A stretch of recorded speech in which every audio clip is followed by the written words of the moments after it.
بسم اللہ الرحمن الرحیم، السلام علیکم ورحمۃ اللہ وبرکاتہ۔ مائی ڈیئر برادرز اینڈ سسٹرز، آج کا جو ٹاپک ہے وہ ہے ریگارڈنگ توکل ان اللہ سبحانہ و تعالی۔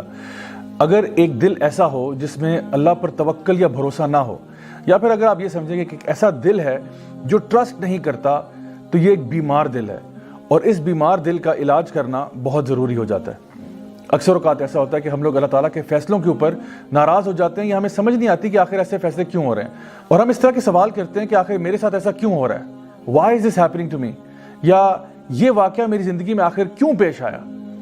اللہ سبحانہ تعالیٰ اپنے نیک بندوں کے بارے میں ارشاد فرماتے ہیں کہ الا ان اولیاء اللہ لا خوف علیہم ولا هم یحزنون، کہ یقیناً جو اللہ کے ولی ہوتے ہیں، جو اللہ کے دوست ہوتے ہیں، نہ تو ان کو خوف ہوتا ہے اور نہ ان کو غم ہوتا ہے، یعنی نہ تو وہ فیوچر کے بارے میں خوفزدہ ہوتے ہیں، کیونکہ ظاہری بات ہے جب انسان فیوچر کے بارے میں سوچتا ہے تو اس کو خوف پیدا ہو سکتا ہے کہ مجھے فلاں چیز، میرا بزنس کامیاب نہیں ہوگا، یا مجھے بیماری لگ جائے گی، یا فلاں چیز مجھے کاٹ جائے گی۔ مطلب یہ اس قسم کے خوف جو فیوچر کے ہوتے ہیں وہ انسان کی زندگی میں آ جاتے ہیں، اور پھر ایسا بھی ممکن ہے کہ ایک انسان جو ہے اپنے پاسٹ کے بارے میں غم کرنا شروع کر دے کہ ہائے کاش اگر میں نے یوں کر لیا ہوتا، کاش میں نے ایسا کر لیا ہوتا۔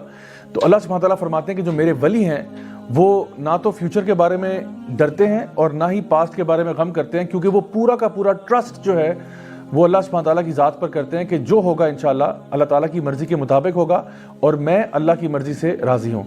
اللہ سبحانہ تعالیٰ سورہ توبہ میں ارشاد فرماتے ہیں کہ قُل لَن يُصِيبَنَا إِلَّا مَا كَتَبَ اللَّهُ لَنَا هُوَ مَوْلَانَا، کہ یقیناً کچھ بھی تمہاری زندگی میں نہیں ہوگا سوائے کہ وہ پہلے سے لکھ دیا گیا ہے، اور اللہ تمہارا مولا ہے، اور مومنین جو ہیں وہ پھر اللہ پر ہی توکل کرتے ہیں۔ تو یہ کتنی پاورفل آیت ہے قرآن مجید میں کہ جہاں پہ ہمیں یہ بتایا جا رہا ہے کہ جو کچھ ہوگا وہ اللہ کی مرضی کے مطابق ہوگا، اور یقیناً اللہ کی مرضی ہماری مرضی سے بہت بہتر ہے۔ اللہ سبحانہ تعالیٰ فرماتے ہیں سورہ توبہ کی آخری آیت میں فَإِن تَوَلَّوْا فَقُلْ حَسْبِيَ اللَّهُ لَا إِلَٰهَ إِلَّا هُوَ عَلَيْهِ تَوَكَّلْتُ وَهُوَ رَبُّ الْعَرْشِ الْعَظِيمِ، کہ اگر وہ آپ سے منہ پھیر لیں تو پھر حسبی اللہ میرے لیے کافی ہے، لا الہ الا ہو، میں اللہ کے سوا کسی کی عبادت نہیں کرتا، علیہ توکلت، اور اگر توکل کرتا ہوں، اگر بھروسہ کرتا ہوں تو اللہ پر ہی کرتا ہوں۔ کیوں کرتا ہوں؟ وَهُوَ رَبُّ الْعَرْشِ الْعَظِيمِ، کیونکہ عرش عظیم کا مالک جو اللہ ہے۔ تو جب ساری کائنات اللہ تعالیٰ کے قبضہ قدرت میں ہے، جب ہم کہتے ہیں کہ ان اللہ علی کل شیء قدیر، ہر چیز پر اللہ تعالیٰ قادر ہے، تو پھر اللہ پر ہی بھروسہ کرنا بنتا ہے۔ انسان جب یہ سوچتا ہے کہ میرا رب جو ہے وہ ہر چیز پر قادر ہے، پھر انسان اللہ کو یہ نہیں بتاتا کہ میرے پرابلمز کتنے بڑے ہیں، انسان اپنے پرابلمز کو بتاتا ہے کہ میرا رب کتنا بڑا ہے۔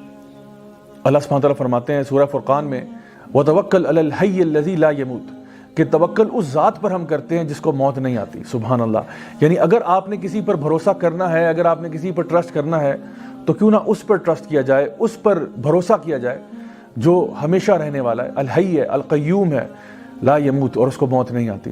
اسی طرح سے سورہ طلاق سورہ نمبر 65 آیت نمبر 2 اور 3 میں اگر آپ دیکھیں تو اللہ سبحانہ تعالیٰ فرماتے ہیں کہ وَمَن يَتَّقِ اللَّهَ يَجْعَل لَّهُ مَخْرَجًا وَيَرْزُقْهُ مِنْ حَيْثُ لَا يَحْتَسِبُ وَمَن يَتَوَكَّلْ عَلَى اللَّهِ فَهُوَ حَسْبُهُ، کہ جو شخص بھی اللہ کا تقوی اختیار کرے گا اللہ تعالیٰ اس کو ہر مصیبت سے باہر نکالے گا، اور پھر اس کو رزق دے گا وہاں سے جہاں سے اس نے سوچا بھی نہیں ہوگا۔ اور جو لوگ اللہ تعالیٰ پر توکل کر لیتے ہیں اللہ ان کے لیے کافی ہو جاتا ہے۔ مائی ڈیئر برادرز سسٹرز، تھوڑی دیر کے لیے ذرا سوچئے کہ اگر ہم اللہ پر بھروسہ کریں تو اللہ تعالیٰ کہتا ہے میں تمہارے لیے کافی ہو جاتا ہوں۔ تو اگر اللہ ہمارے لیے کافی ہو جائے تو اس کے بعد زندگی میں کوئی ٹینشن رہتی ہے، کوئی پریشانی رہتی ہے؟ سو اس لیے دل کے اطمینان کے لیے، دل کے سکون کے لیے اللہ تعالیٰ پر بھروسہ کرنا سیکھیں۔ اور آپ یقین جانیں کہ اگر پورے اسلام کی روح نکالی جائے، جیسے کہ سورہ زاریات میں اللہ تعالیٰ فرماتے ہیں وَمَا خَلَقْتُ الْجِنَّ وَالْإِنسَ إِلَّا لِيَعْبُدُونَ، کہ میں نے جنوں کو اور انسانوں کو کسی مقصد کے لیے پیدا نہیں کیا سوائے اس کے کہ وہ اللہ کی بندگی کریں۔ تو اللہ کی بندگی کا مطلب یہ بھی ہے کہ اللہ تعالیٰ کو اپنا رب مان کے، رب جان کے اللہ پر بھروسہ کیا جائے۔ زندگی میں جو کچھ ہوگا انشاءاللہ الرحمن اللہ تعالیٰ کی مرضی کے مطابق ہوگا۔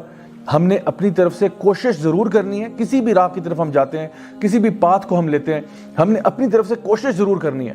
جیسے کہ نبی کریم صلی اللہ علیہ وسلم کی حدیث میں ترمذی شریف میں آتا ہے کہ ایک شخص، ایک صحابی تھے جو کہ اپنا اونٹ انہوں نے ایسے آزاد چھوڑا ہوا تھا، تو نبی کریم صلی اللہ علیہ وسلم نے ان سے پوچھا کہ بھئی تمہارا اونٹ ایسے آزاد پھر رہا ہے، آخر کیا وجہ ہے اس کی؟ تو انہوں نے کہا کہ میں اللہ پر توکل کر رہا ہوں۔ تو آپ صلی اللہ علیہ وسلم نے فرمایا کہ نہیں، توکل یہ نہیں ہے، توکل یہ ہے کہ پہلے اپنے اونٹ کو باندھ لو، اس کے بعد اللہ تعالیٰ پر بھروسہ کرنا۔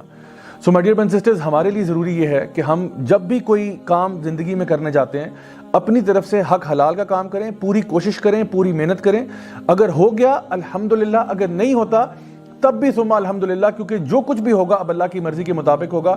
اور جب ہمیں یہ بات سمجھ میں آ جائے گی تو پھر ہم لوگ خوش ہو جائیں گے. یعنی انسان اداس کیوں ہوتا ہے؟ انسان اداس اس لیے ہوتا ہے کہ جب اس کی مرضی کے مطابق چیزیں نہیں ہوتی. ہم یہ چاہتے ہیں کہ ہر چیز جو زندگی میں ہوگی وہ ہماری مرضی کے مطابق ہو، لیکن the fact of life is کہ زندگی میں کئی چیزیں ایسی ہوں گی جو آپ کی مرضی کے مطابق نہیں ہوں گی، نہ ہی وہ آپ کے ٹائم ٹیبل کے مطابق ہوں گی. جو ایمان والے لوگ ہوتے ہیں وہ یہ بات جانتے ہیں کہ جب بھی جو کچھ بھی ہوگا وہ اللہ تعالیٰ کی مرضی کے مطابق ہوگا. اور اللہ العلیم ہے، الحکیم بھی ہے. اللہ میرے سے علم میں بھی زیادہ ہے، اللہ تعالیٰ حکمت میں بھی مجھ سے زیادہ ہے، تو اس لیے اللہ کا جو فیصلہ ہوگا وہ میرے فیصلوں سے بہتر ہوگا. ہمیں تصویر کے اندر صرف ایک چھوٹا سا پکسل نظر آ رہا ہوتا ہے اور اللہ سبحانہ تعالیٰ کو پوری پکچر نظر آ رہی ہوتی ہے. تو پھر جب بھی کوئی معاملہ زندگی میں ہو تو پھر اداسی کیسی، غم کیسا. انسان کو اسی بات پر خوش ہو جانا چاہیے کہ جو کچھ بھی میری زندگی میں ہوا ہے وہ میرے رب کی مرضی کے مطابق ہوا ہے اور اللہ مجھے کبھی ضائع نہیں کرے گا.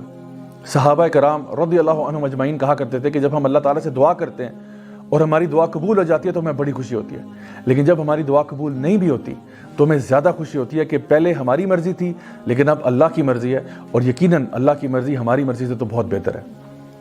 نبی کریم صلی اللہ علیہ وسلم کی ایک حدیث ہے جہاں پہ آپ نے فرمایا کہ اگر تم اللہ تعالیٰ پر توکل کرو جس طرح کی چڑیاں اللہ تعالیٰ پر توکل کرتی ہیں تو اللہ تمہیں اسی طرح عطا فرمائے گا جیسے چڑیوں کو عطا فرماتا ہے. کہ وہ صبح کے ٹائم اپنے گھروں سے نکلتی ہیں، اپنے گھونسلوں سے نکلتی ہیں، اور جب واپس گھر کو آتی ہیں تو ان کے پیٹ بھرے ہوتے ہیں. اب اس میں ایک بڑا امپورٹنٹ بات ہے، وہ یہ ہے کہ یہ نہیں کہا گیا کہ چڑیاں اپنے گھروں میں بیٹھی رہتی ہیں اور آسمان سے منو سلوا نازل ہو جاتا ہے، بلکہ چڑیاں حرکت کرتی ہیں، یعنی حرکت میں برکت ہے. تو آپ نے اپنے اعتبار سے پوری کوشش کرنی ہے، باقی اللہ پہ چھوڑیں. مثال کے طور پہ آپ کا اگر 2 ہفتے کے بعد فائنل ایگزام ہے، آپ اس کی خوب تیاری کریں، خوب محنت کریں اور پھر اللہ تعالیٰ پر توکل کریں. اچھے طریقے سے ایگزام اٹیمپٹ کر کے آئیں، انشاءاللہ الرحمن اگر اچھے نمبر آ گئے الحمدللہ. اگر نہیں بھی آتے اور کسی وجہ سے آپ فیل ہو جاتے ہیں یا آپ کا داخلہ کہیں پہ نہیں ہو پاتا، تب بھی اللہ تعالیٰ پر پورا بھروسہ کریں کہ انشاءاللہ اس میں سے بھی خیر نکلے گی.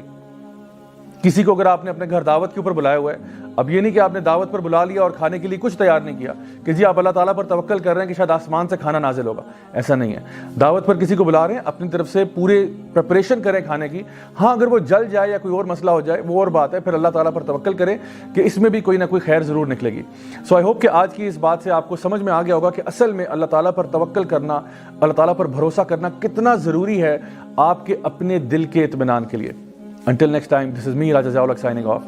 Wassalamu alaikum wa rahmatullahi wa barakatuh.